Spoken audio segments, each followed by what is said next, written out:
What is up, and welcome into another episode of the Somebody Said Kane Show. I'm running a few minutes late here on Wednesday, March the 25th. March the 25th. Here every Wednesday night talking everything Miami Hurricanes as part of the Somebody Said Sports Network. Every Monday night on Somebody Said Sports YouTube show, we talk everything football. So college football, pro football, but here it's all Canes. So if you're here, either you're a Canes fan, appreciate you, or you're a Canes hater, appreciate you for that too, because all views is good views. Please hit the like, please hit the subscribe. I really appreciate it. It just helps me out. It does nothing to hurt you. Even if you steal somebody else's phone and you subscribe on their phone and you hit the like on their phone too, it don't do nothing to hurt them either. All it does is help me. And so I appreciate everybody who does that. Seems like every week we're getting more subscribers. The likes and the views are continuing to go up, man. I just appreciate it because y'all can get y'all Canes info and content from a lot of different places. There's a ton of great Miami Hurricane shows out there. So if you're choosing to consume my content too, I really appreciate it, man. I'm just another fan like everybody else. I just happen to have a mic and a camera and a YouTube show. So appreciate everybody that tunes in, man. Thank y'all for coming in. I'm so hyped because ball is here. Spring has started. The Miami Hurricanes yesterday, Tuesday, March the 24th, started their spring practices. A lot happened, a lot of feedback, a lot of folks with boots on the ground. If you was on social media, I'm sure you saw the clips. I'm sure you saw people talking about it. There's some early news and notes things to get into. I'm going to get into those things, man. We got interviews from Mario. You got interviews from players. That's part of why I like this so much. Not only will we get to see Miami players playing football, no real games. We got to wait a little while for some games to come around, but the players are out there on the field, man. They got the helmets on. They were in shells for right now. You got to go through the reacclimation periods for as NCAA rules are concerned. But the guys are out there, they're practicing, man. Carol Sofer was buzzing the last couple of days. Monday was pro day. I'm going to talk about that a little bit too, because, we got some guys that are going to get drafted in the first round, which has been a while since we have some guys, multiple guys drafted in the first round. And this year, we're going to have multiple guys drafted in the first round, man. And that's always super dope. It does a whole lot for recruiting, does a lot for investment. A lot of people are spending a lot of money on this Miami Hurricanes program right now. And seeing guys get drafted first round, seeing that U logo on that main stage when draft night happens, that's what they paying that money for. Seeing this team compete for national championships, plural, is what those investors want to see, man. So we're getting that type of stuff happening, man. And that's what you want to see. If you're a Canes fan, that's what you want. So a lot of stuff to get into. It's really just one day of spring practice. And you might think like, bro, like what could there be to get into as far as like one day of spring practice? You're about to find out because there's a lot of questions, not a lot. A lot is misleading. It's not a lot of questions, but there are questions that we want to see answered. A lot of people are wondering, how is Mensa fitting in to the new team and how is he fitting into the scheme? What is that offensive line going to look like? Who's leading in the wide receiver room? Who's stepping up as leaders on the team in general? Mario said it a million times. The best teams are player led. You've heard every coach say that. So are leaders starting to emerge? Yeah. The answer is yeah, which is good. That's what you want to see. So I'm going to use some clips, right, from Mario, hear from the man himself. You don't want to hear from me. Let's hear from the man himself. Again, also from the people who were there, what were some of the things that people saw? I want to start with this one, though. I want to start with one, the leadership conversation, as well as the Darian Mensah conversation. Pete, what Mario had to say when he talked about those two things in a very quick snip. Very fortunate in that regard over the past several years about the quarterback being someone who galvanizes people. But I think him and then the return of guys like Mark Fletcher, Ahmad Moten, even though, he's going to miss, most of spring due to, some stuff. I think all those guys, Mo Toure, they galvanize this unit, and I think Darren Mensah has fit in perfectly. Mario doesn't say a whole lot, man, but when Mario does speak, if you pay attention, right, and you know how Mario talks, you can pick up a lot of different things in a very short period of time of Mario sharing information or answering a question. So let's start with the Mensa piece. If you know anything about football, if you've been watching college football at all, you know Darian Mintz is an elite talent, right? I don't have to come on here and say that.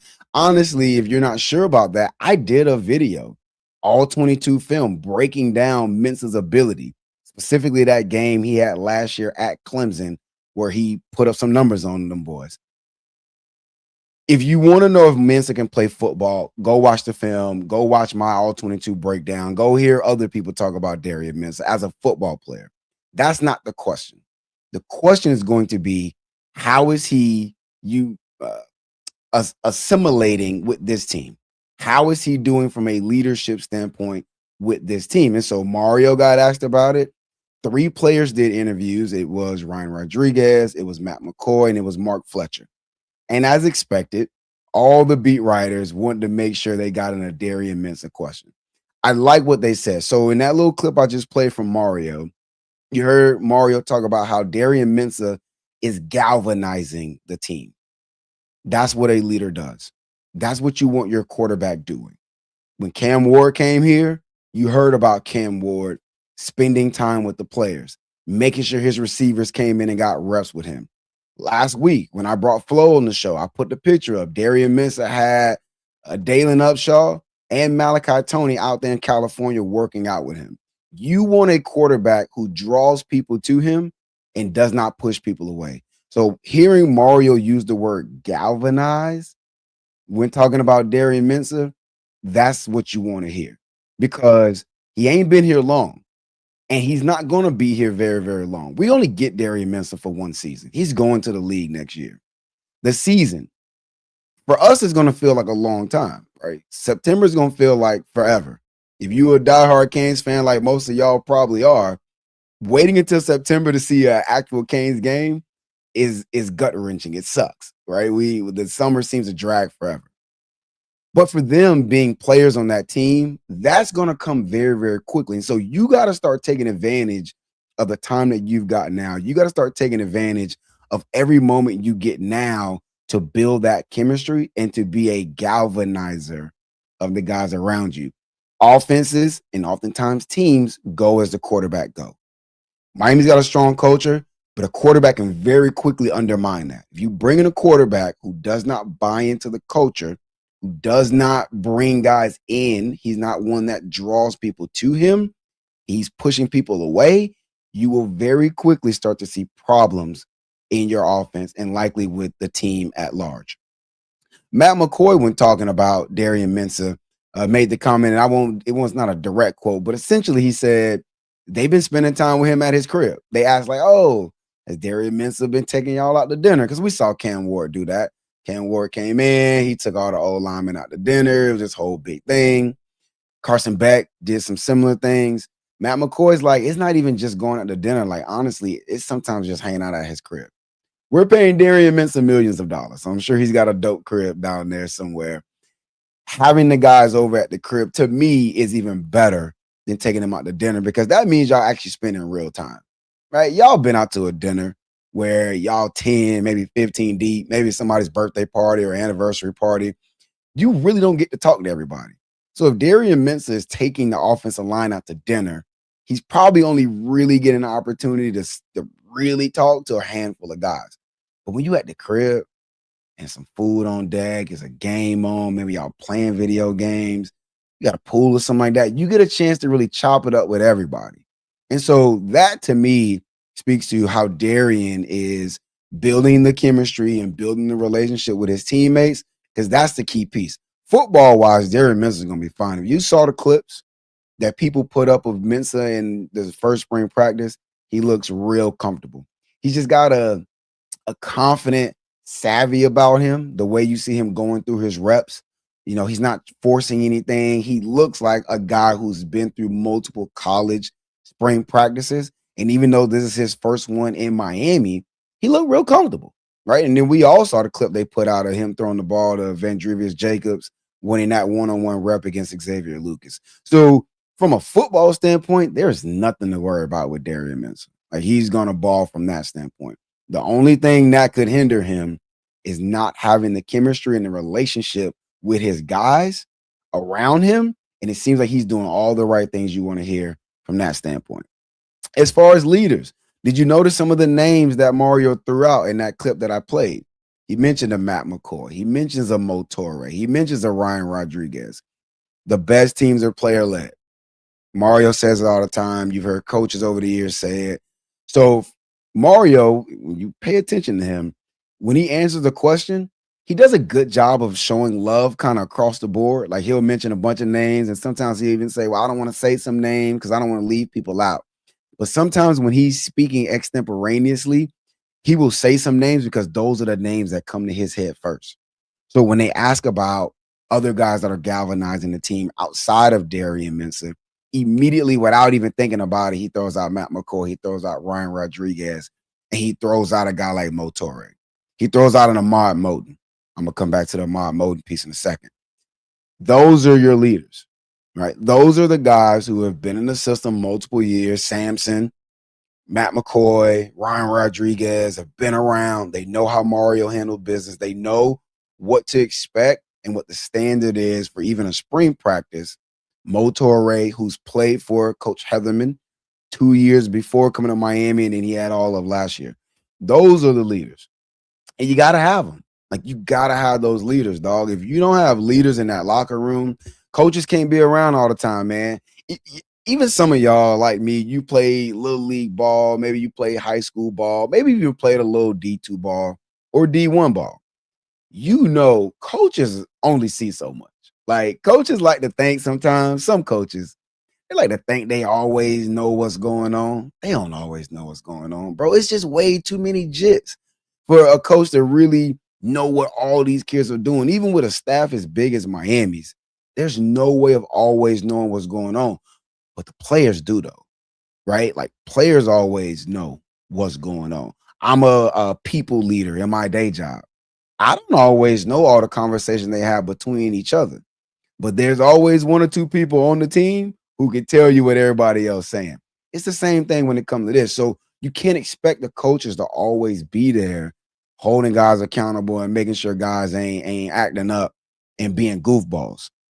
You need players to be leaders. So hearing Mario immediately jump in the fact that McCoy, My Moden, Motore, and those dudes, those clearly are the leaders that have been identified. And so then it's not surprising the first guys to do player interviews, Matt McCoy, Ryan Rodriguez, Mark Fletcher, right? Those are going to be your leaders, man, and those are going to be the guys that they lean on to make sure that players are keeping each other accountable.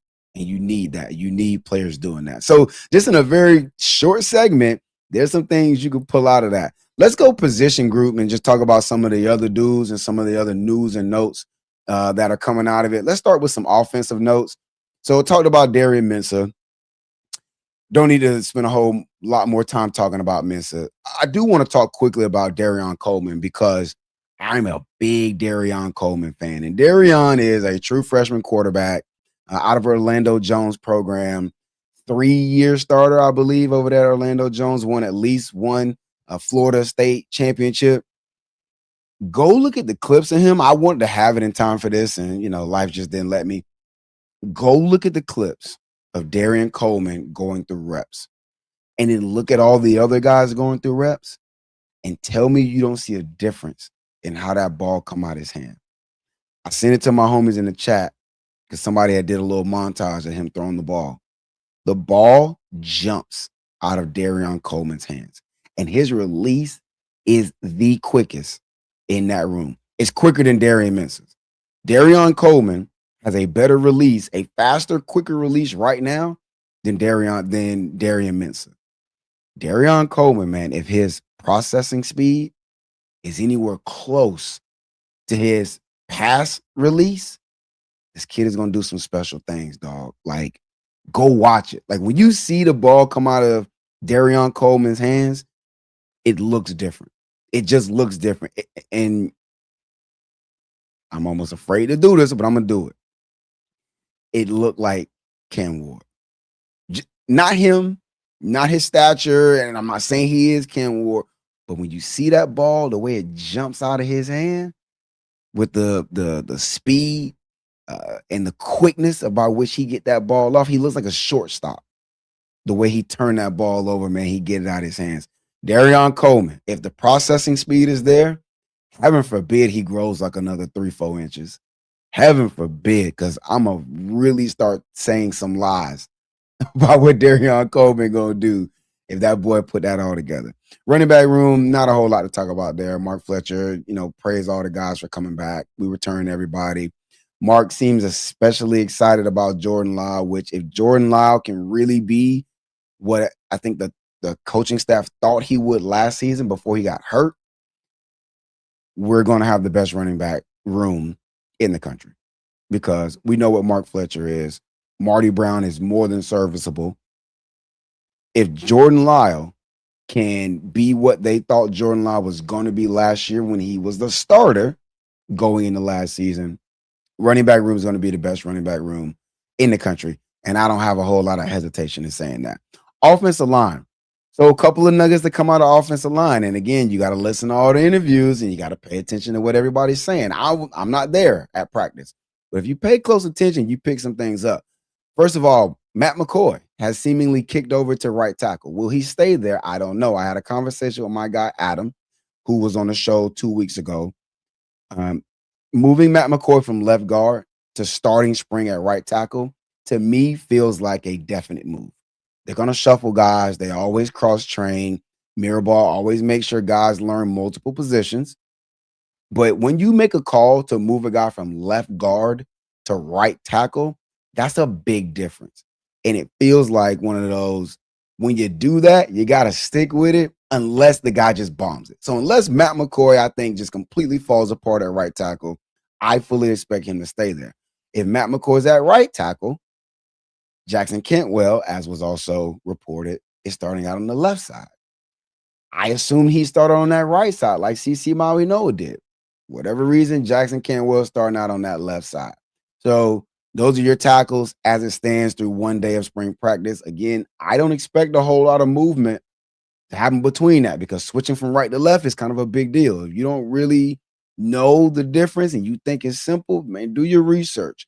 Switching from the left side to the right side of an offensive line is not a simple thing, man. So them making the decision to move McCoy to right tackle seems like they really want him there for specific reasons. Cantwell starting out at left tackle. That kind of leaves you a couple of guys. Ron Rodriguez, who I said was one of the guys who did a player interview, full expectation for him to be the starting center. So now that's 3 of your spots. Samson, I would imagine you put Samson Okunlola at left guard so that he's next to a Jackson Cantwell. If you're going to start a true freshman at tackle, you want to put a seasoned guy next to him. You want to put a guy next to him who can help him out, right? Little moments here and there of, hey, what do I do on this play call real quick in between plays, calling out protections and making sure he knows what's going on, answering questions during practice. You want to put Samson or you want to put a veteran guy with a lot of snaps under his belt next to a Jackson Cantwell, I would imagine. They did not report this. This is me just thinking critically, right? If we got Jackson Cantwell at left tackle, it just makes sense to put Samson at left guard because McCoy is now over at right tackle. That leaves the right guard spot as the 5th spot open. And I thought going into this, that was the one spot to be had. I thought those other 4 would lock down spots, and it sounds like they have. Is it going to be Jamal Merriweather? Is it going to be Max Buchanan? If I had to bet right now today, I'd say it's probably Merriweather. But a lot of people like Max Buchanan a lot, man. There's a lot of really good things being said about Max Buchanan, man. So I wouldn't be shocked. It wouldn't blow me away if he was able to win that right guard spot. But, we'll see how that plays out, man. That's why you have spring ball. Real quick on the wide receivers, man. I thought Mario had a nice little clip about that again, you pay attention to stuff Mario say, man. He will let you on about some things. This is what Mario had to say about the wide receiver room. Wide receiver room will be the most competitive it's been since we have been here. And Dre and Cam Vaughn, they've done really, really well. Josh Moore has really upped his game this offseason. Also, Dalen Upshaw, people forget that guy caught a hitch against Syracuse and went up and just ran through somebody and got 15 yards. And he was on his way to being an impact guy last year. and he's fully healthy now. So that room is going to be awesome to watch, and it's like tryouts. It's an unbelievable opportunity to keep themselves on edge and get the best out of that room. If guys ain't hooping, Mario not gonna talk about him like that. If the room ain't legit, Mario ain't gonna talk about it like that. If you don't believe me, go back to when Mario first showed up in Miami. He was not talking about position group rooms like that. That means he really, really likes what he sees. So everything we thought we was gonna see, we were all hype about Cooper Barkade, 1,000-yard receiver. Everybody knows what Malachi Tony is. Everybody fully expects, a Dalen Upshaw to take that step. Last week, Flo was on. Flo was, speaking glowingly of Dalen Upshaw.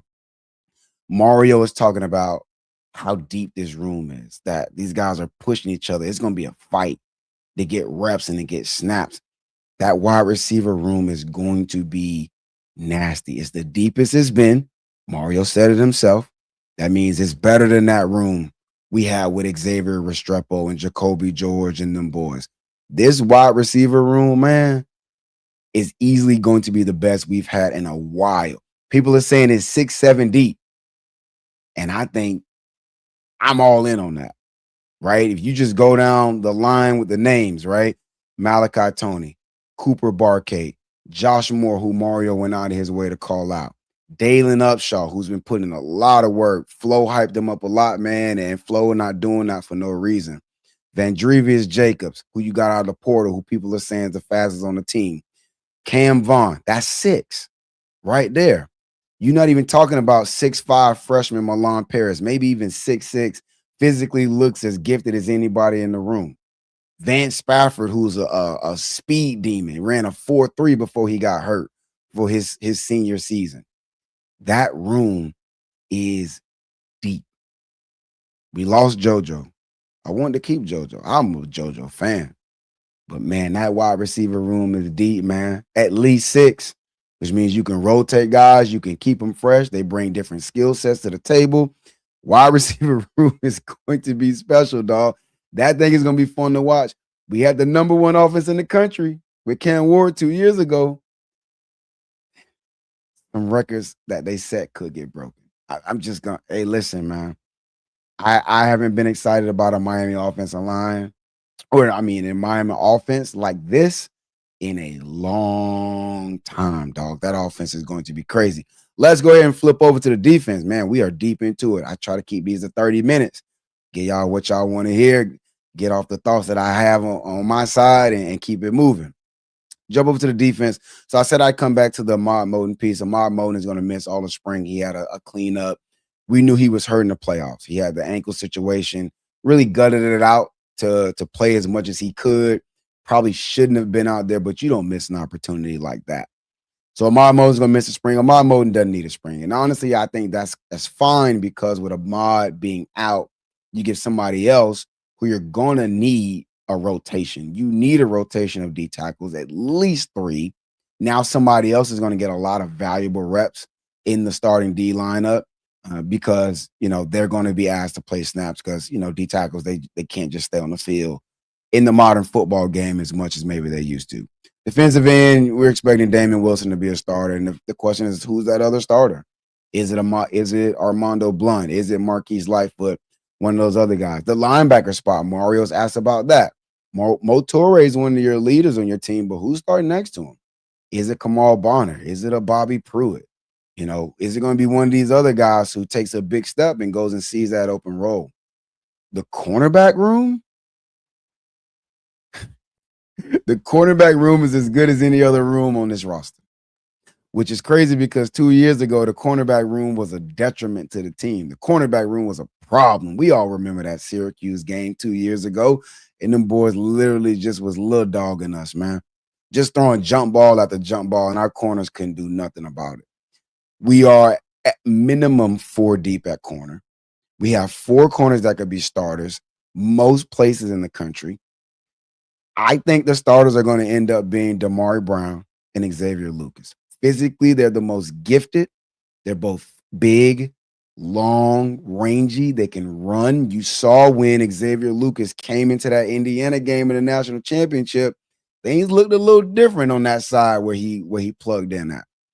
You put a healthy Damari Brown in there. Damari Brown last season, some people might forget this, when he did get on the field, he was playing himself into being arguably the best corner on the team.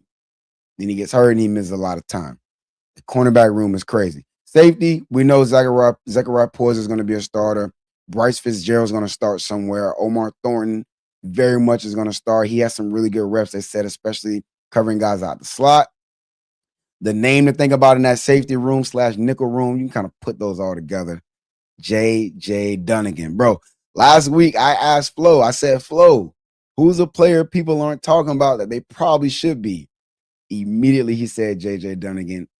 I hit him up the other day. I said, bro, since you came on my show and you said that, I feel like I've heard J.J. Dunnigan's name at least once a day.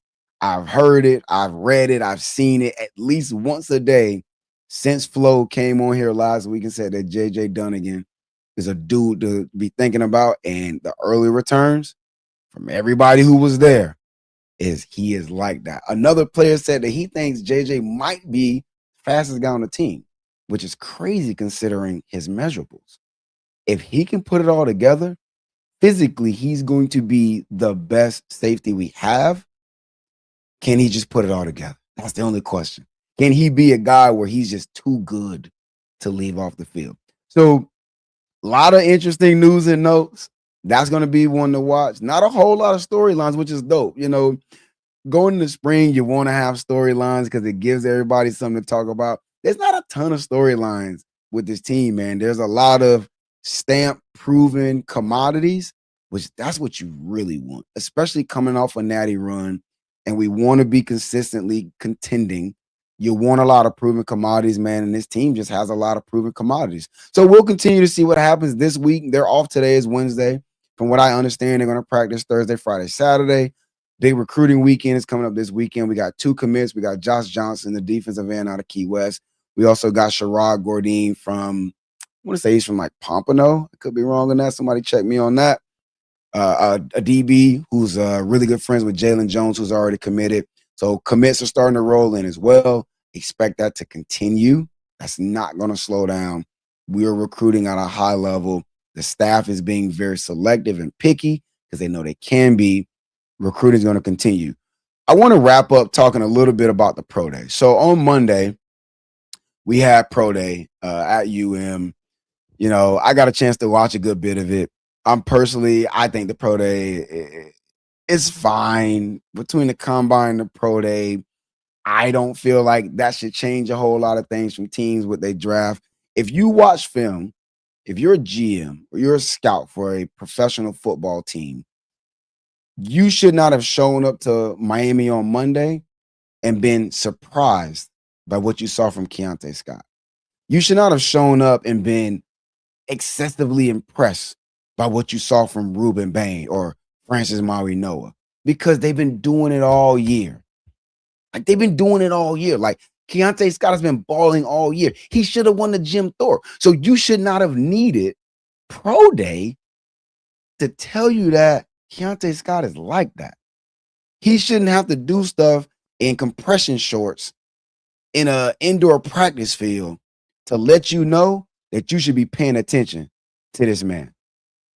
Appreciate y'all in the comments, man. Appreciate y'all commenting, man. Please hit the like. Please hit the subscribe. Again, man, hey, I'm a junkie, man. I bleed this. Y'all bleed this too, bro. Jacoby, I know you probably bleed this just like I do, bro. You know, I have an unhealthy relationship with these Miami Hurricanes, man.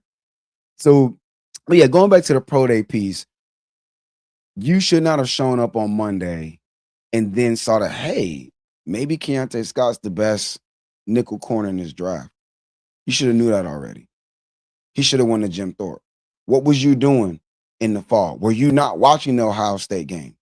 Right? You shouldn't be shocked and surprised. I feel like NFL do all this stuff. They 40 times and all these random drills. Bro, what did guys do when they had the pads on? Jacoby Thomas didn't test all that great. Put the film on, though. Put the film on and tell me There's 10, 15 safeties better than Jacoby Thomas in this draft. I dare you. I dare you to do it. So the pro day's cool. There was over 100 NFL personnel there. Every single NFL team was on site Monday. It's a big opportunity for the school. It's a validation of everything that Mario has said he's been doing with this program. You go win a natty, or you go play for a natty. Good grief. We were 40 yards from winning it.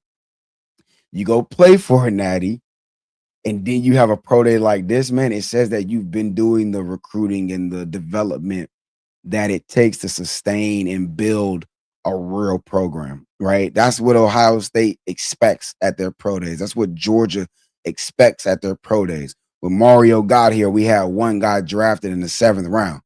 We should have at least 3 drafted in the 1st round next month. So the pro day it itself, I think, is a bunch of tomfoolery. I think is whatever, dog. I don't really care what a guy does in compression shorts or and no shirt. What did he do when the pads was on? But if I'm looking at the positive angle of it, it's a nice display, a nice showcase of what Miami's been building.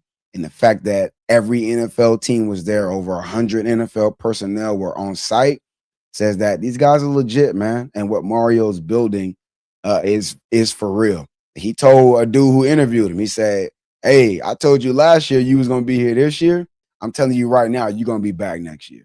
That means that Mario feels good about this team, man, which means we should be excited about this team. We should feel good about this team. I went a little bit longer than the 30 minutes, man. So I appreciate y'all hanging out with me. I could go another 30. Man, I could talk Kane's ball 25-8, but I try to keep the shows around 30 minutes, man. As always, I appreciate every single person that watches, every single person that hits a like.